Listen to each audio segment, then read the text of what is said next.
हाय, नमस्कार, good evening. आपका analyst, आपका साथी अरविंद। फ्रेंड्स, मैं एक बार फिर से आ गया हूँ अपने नए वीडियो के साथ। जैसा कि मैंने लास्ट एपिसोड में हेल्थ रिलेटेड कायम चूर्ण के बारे में बताया था कि कैसे हम उसके उपयोग से अपने पेट को अच्छा रख सकते हैं और कई बीमारियों से बचाव भी कर सकते हैं। मेरा आज का टॉपिक भी हमारे हेल्थ से रिलेटेड है और हमारे घर के सबसे इम्पॉर्टेंट हिस्से यानी कि किचन से। मैं टॉपिक का नाम बताने से पहले उस हिस्ट्री मेकर इंसान के बारे में बताना चाहूँगा जिसने अपनी मेहनत के बल पर न सिर्फ खुद आत्मनिर्भर बन के दिखाया, साथ ही सैकड़ों परिवार को भी आत्मनिर्भर बनाया और आज भी बना रहे हैं। इन्हें लोग प्यार और सम्मान से दादाजी या फिर महाशय जी भी कहते हैं और आज ये 97 साल के हैं और फिर भी इनके उत्साह और मेहनत को आज भी हम सब आइडियल मानते हैं। जी हाँ फ्रेंड्स, आप सही समझ रहे हैं, मैं बात कर रहा हूँ किंग्स ऑफ स्पाइसेस, मसालों के बादशाह महाशय धर्मपाल गुलाटी जी के बारे में। इन्हें 2019 में हमारे राष्ट्रपति द्वारा पद्म भूषण अवार्ड से भी सम्मानित किया गया। अब तो आप सब आज का टॉपिक समझ ही गए होंगे। जी हाँ, MDH मसाले, हर घर की शान, हमारे किचन की पहचान। इस नाम से न जाने हम सब की अनगिनत यादें जुड़ी हैं और नए नए पल बन भी रहे हैं। खाना किसे पसंद नहीं, और जिस तरह जीवन और मरण हमारे जीवन के आधार हैं, ठीक उसी तरह खाना भी हमारे जीवन का अंश है। खाने की बात करें तो बहुत लंबी हो जाएगी।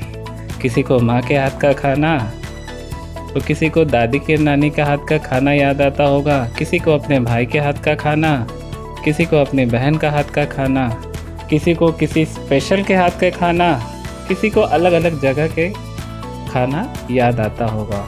और इन तमाम यादों में आज तक और आज भी जायका भरता आ रहा है कि MDH मसाले।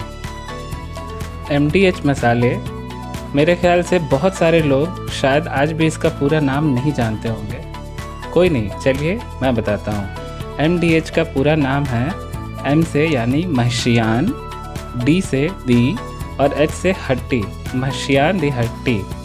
महशियान दी हट्टी ये उनके पिताजी चुन्नीलाल महाशय चुन्नीलाल के मसाले की दुकान का नाम था जब वे लोग सियालकोट में रह रहे थे। यह बात है सन 1923 की, जब महात्मा दास गुलाटी जी का जन्म हुआ। सन 1933 में वे 5वीं कक्षा में फेल होने के कारण इन्होंने स्कूल की पढ़ाई ही छोड़ दी।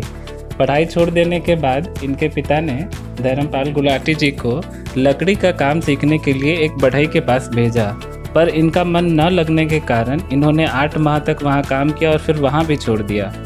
इसके बाद इन्होंने साबुन का व्यवसाय किया, फिर कपड़ों के व्यवसायी बने।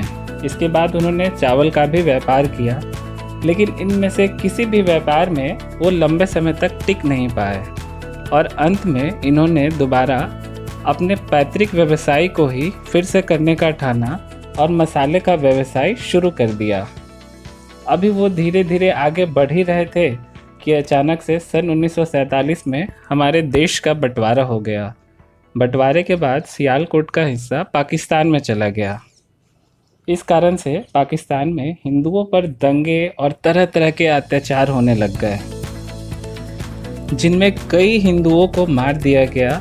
इन सब परिस्थितियों के कारण हमारे धर्मपाल जी गुलाटी जी ने किसी तरह से परेशानियों का सामना करते हुए दिल्ली करोल बाग पहुंच गए। दिल्ली आने के बाद धर्मपाल जी को फिर से ज़ीरो लेवल से शुरू करना पड़ा। विपरीत परिस्थितियों और जीवन यापन के लिए उन्होंने दिल्ली में तांगा चलाना शुरू किया। उन्होंने दिल्ली स्टेशन और करोल बाग के आसपास के एरिया में लगभग 2 महीने तक तांगा चलाया और फिर तांगा बेचकर उन्होंने करोल बाग में एक छोटी सी दुकान बनाई और यहाँ से एक बार फिर से वो अपने पुश्तैनी मसाले का धंधा शुरू करने का फैसला लिया। अपने इस दुकान का नाम भी उन्होंने वही सियालकोट वाला ही रख दिया, यानी कि महशियान दी हट्टी। फिर 1959 में उन्होंने दिल्ली में अपनी मसाले की फैक्ट्री लगा ली उसके बाद से इनके मसाले पूरे भारत में साथ ही बाहर के देशों में भी एक्सपोर्ट होने लगे।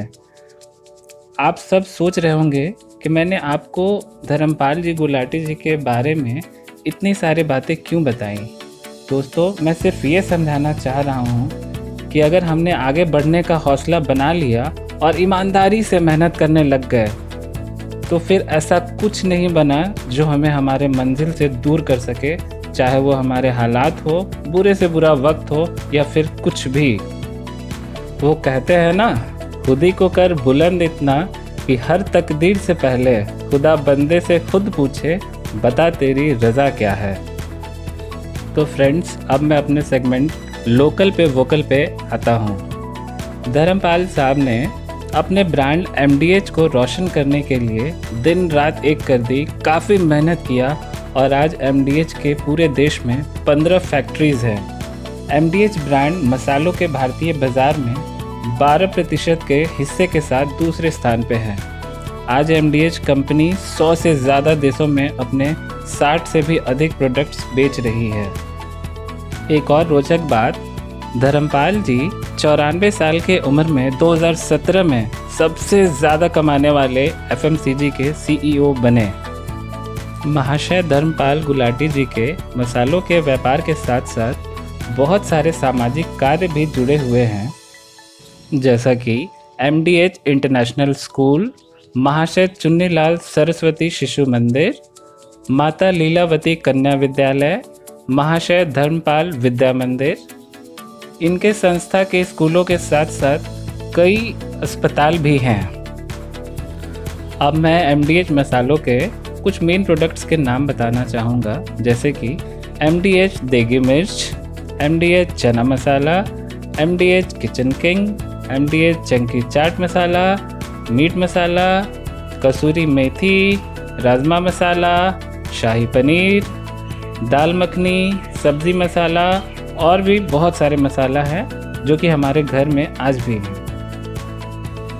आज हमारे मार्केट में मसालों की बहुत सारी वैरायटीज़ अवेलेबल हैं। मैं कुछ वैरायटीज़ के नाम बताना चाहूँगा, जैसे कि एवरेस्ट मसाले, कैच मसाले, कुकमी मसाले, प्रिया मसाले, पुष्प मसाले, राकेश मसाले, रामदेव मसाले, मदर्स रेसिपी मसाले, मैगी मसाले, चिंग्स मसाले। और मुझे ये भी बताने की ज़रूरत नहीं कि शायद इतनी कंपटीशन, चाहे जितनी भी कंपटीशन हो, मगर MDH ही है। और फ्रेंड्स, जाते जाते मैं धर्मपाल जी के बारे में एक और बहुत ही रोचक बात आप सबसे शेयर करना चाहूँगा। तो वो बात है फ्रेंड्स, वो आज भी अगर कभी करोल बाग जाते हैं, वे कभी भी अपने पैरों में जूते या चप्पल नहीं पहनते। वे इस जगह को खुद के लिए मंदिर मानते हैं। उनका ये मानना है कि उनका पूरा सफ़र, एक मुसाफिर से इतने बड़े बिजनेसमैन बनने का सफ़र इसी करोल बाग ने पूरा किया। इसीलिए उस जगह को आज भी पूजते हैं और कभी भी वहाँ जाते हैं तो पैरों में जूते या चप्पल का इस्तेमाल नहीं करते हैं। इसी के साथ आशा करता हूँ कि मैंने MDH मसाले और महाशय धर्मपाल गुलाटी जी के बारे में आपको बहुत सारे इम्पॉर्टेंट और एक्साइटिंग डिटेल्स बताए। आज का वीडियो अगर अच्छा लगे तो फ्रेंड्स प्लीज़ इसे लाइक, शेयर और सब्सक्राइब करना ना भूलें। Thanks a lot.